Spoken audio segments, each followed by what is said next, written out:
The last couple of days have been crazy hectic. We made our way down to the suburbs of LA. We joined the Average Overlanders for a podcast. Then we ended up at Rock Jock 4x4 doing some sponsorship stuff for Avis and Kristen for their Rebel team. And then Avis left with Kristen and they drove down to Glamis to do a couple of days of training down there.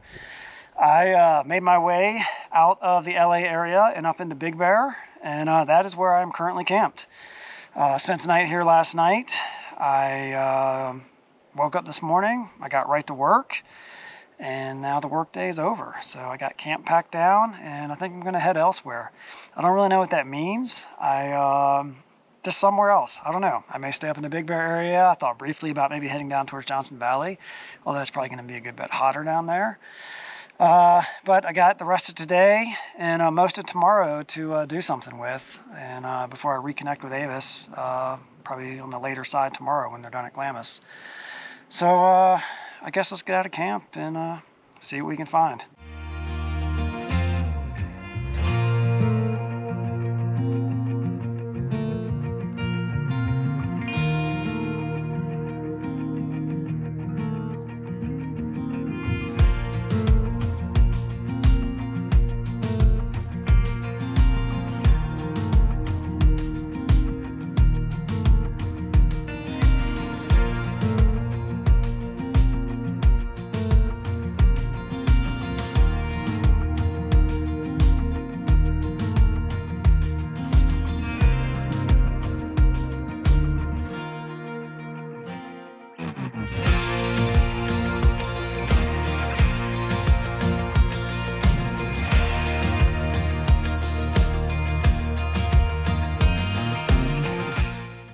I've come down in elevation a good bit.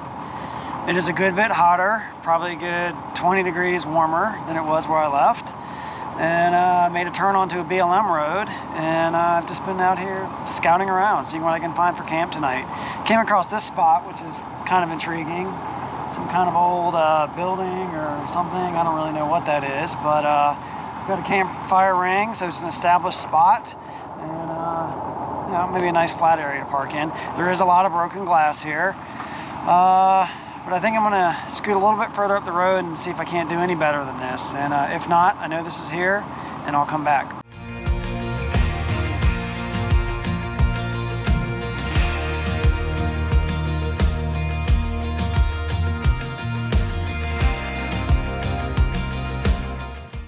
I've been driving down this little side road that I turned onto for about, 20, 25 minutes, and it started to narrow a good bit, and kind of slowly working my way into Joshua Tree Hell.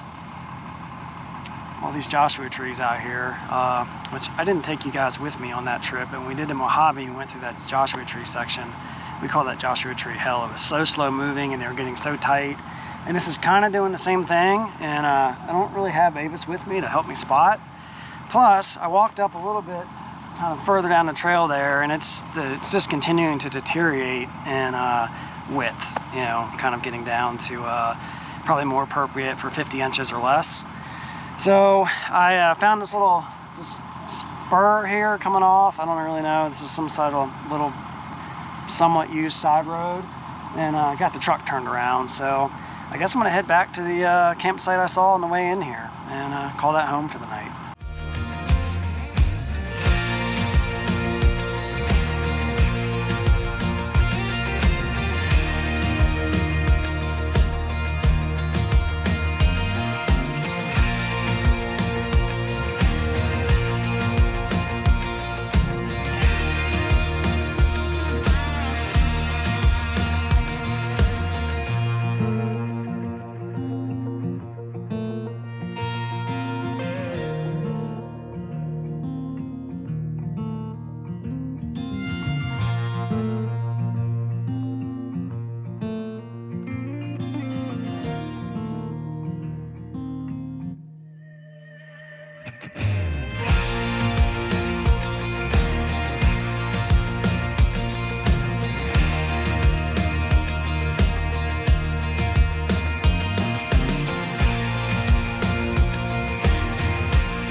made it back to the camp spot, got backed in, got leveled.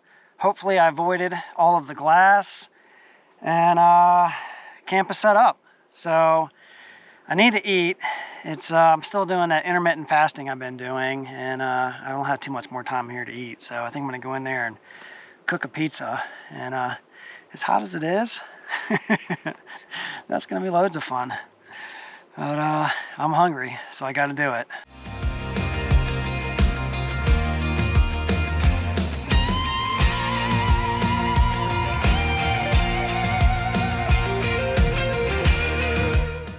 All right, dinner is served.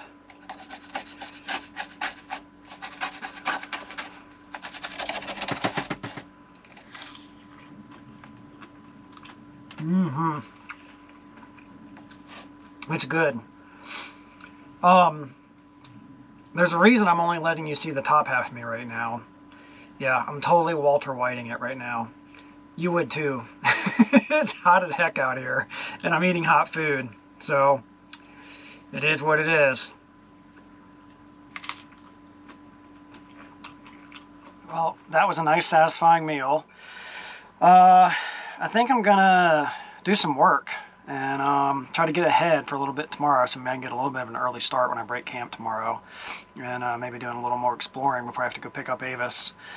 So I think I'm going to break out my work gear and do some work, and you guys don't need to see that, so you've already watched me do that once today. I'll catch up with you after probably gets closer to dark.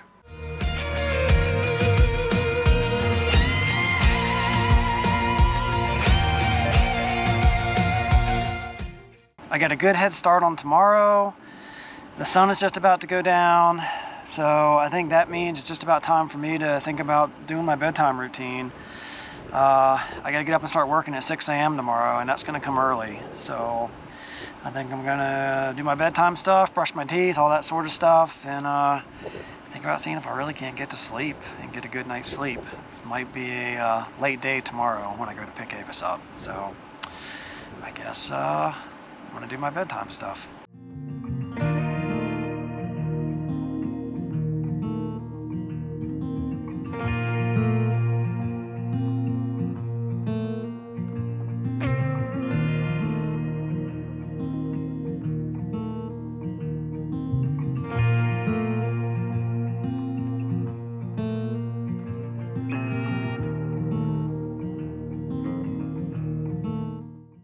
When I rolled out of bed this morning, I had to get right to work, and when I exited the camper at one point for a little bio break, I discovered I got a flat. So I had to kind of get right to work today, and I haven't been able to deal with it, but the work day is winding down, and now I need to come up with a plan for what I'm going to do about this. I don't know if you recall, when I was rolling into this campsite yesterday, I commented on all of the glass that was around. And what I didn't notice at the time is there is also a lot of nails on the ground. I guess people have been out here burning pallets and such. So I don't know what's caused it to flat. I've looked at the tread around from what I can see, and I don't see anything in there. So maybe it's on the part that I can't see. So I think trying to be a little bit smart about this, what I'm going to do is, well, one, I'm going to scour in front of the truck for as many nails as I can find and pull those out, and pick up any large glass that I might see. Two, I'm going to put air in this tire, and then I'm going to drive the truck out of this campsite. If it'll hold air long enough, maybe out close to the main road. And then I will deal with either patching it or changing it or whatever I end up having to do with it. I just don't want to put the spare on or patch it or whatever it is here, because I still have to drive out of this campsite. And if I flatten another tire, I'm going to be pretty livid. So, yeah.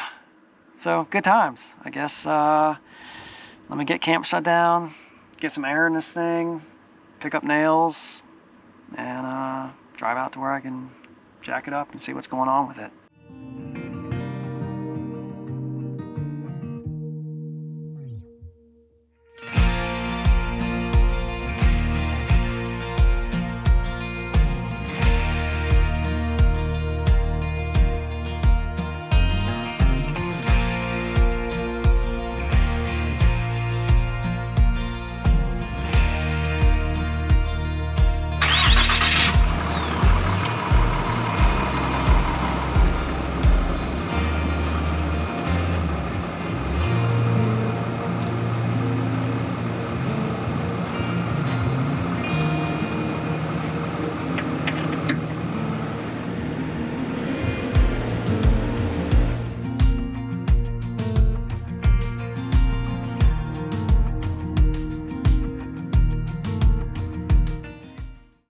inflated it to 55 PSI, and I'm gonna try to roll out of camp. Let's hope I don't run over any more nails, if that's what it is, and I'm hoping it holds long enough to at least get out to the main road, and then we'll assess what we need to do from there.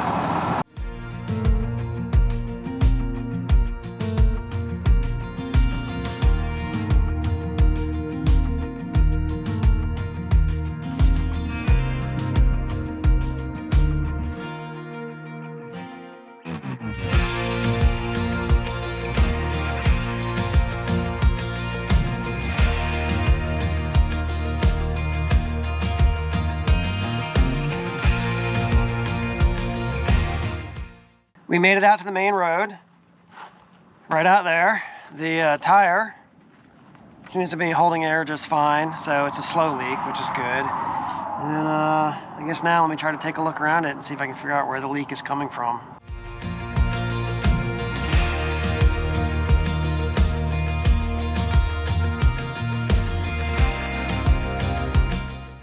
So, kind of inspecting the tire here, at least what I can see. I didn't see any visible nails.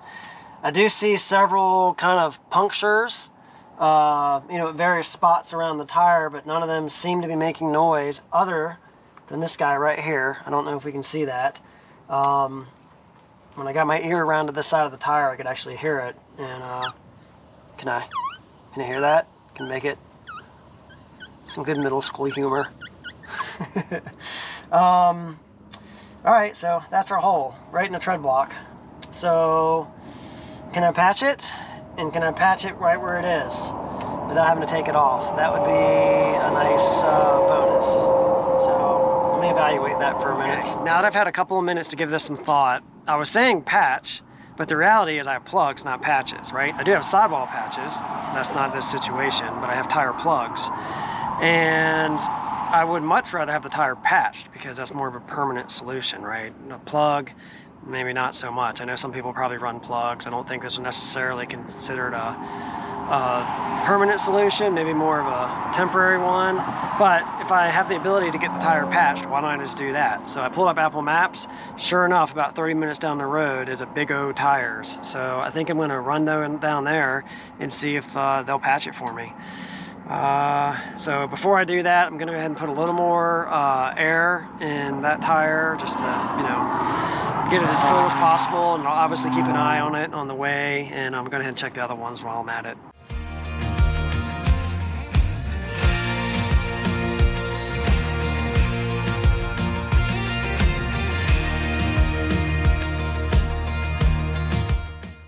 I put about 65 PSI of air in the tire.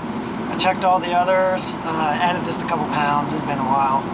And so I guess on to Big O Tires. I successfully limped the truck into town. Big O Tire was not able to help me out, but the guys here at Discount Tire did, and super grateful. So they got a tire patched up, and I should be good to go. So Avis is supposed to be meeting me in about another 3 hours. So I think I'm just gonna stick around here. I saw maybe a little trail I'd go check out here in a Joshua Tree. So maybe let's go take a look and see what's over there.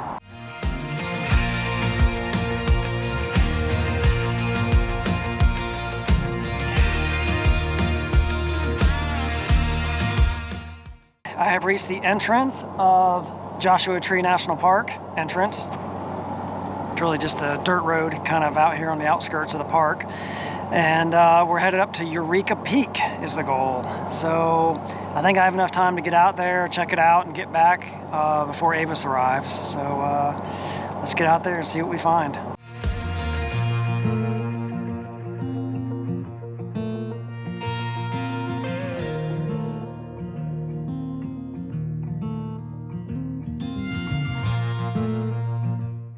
I just noticed that I am now out of cell service, and I'm trying to stay in touch with Avis just so I can keep track of how far out she is. So I'm going to pop on the Starlink here, and I'll have service. There it is, just like that, the switch.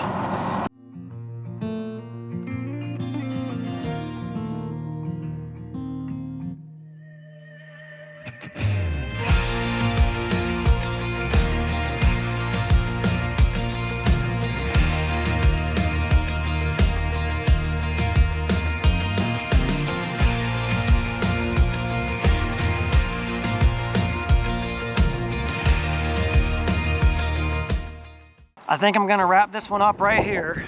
I appreciate you guys hanging out with me for a couple days of fairly uneventful camping. And we got to take in some beautiful sights, and that didn't suck. If you guys have made it this far in the video, make sure you go and check out the Average Overlanders podcast. We were on that earlier this week, and that podcast got released today as I'm filming this. I think it's Friday, September 8th, 9th, something like that, 8th. So go check that out if you want to hear our ramblings with those guys on the podcast. But other than that, I will see you the next time we decide to do some sharing. And I appreciate you guys following along.